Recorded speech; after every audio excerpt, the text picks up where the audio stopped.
unlocking answers to your most sought-after questions. What's in the Knowledge Vault today? Approaching a conversation about virginity restoration with your partner requires openness, sensitivity, and mutual respect. Start by ensuring a comfortable and private setting, free from interruptions. Express your feelings and reasons for considering virginity restoration, focusing on I statements to convey your personal perspective without implying judgment. Listen actively to your partner's views and concerns, aiming for a dialogue that respects both individuals' feelings and opinions. Emphasize that the decision is personal and involves both emotional and physical considerations.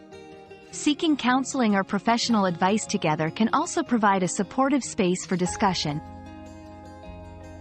We've quenched today's curiosity, but there's always more to learn. Keep the curiosity alive by subscribing and joining us for our next adventure.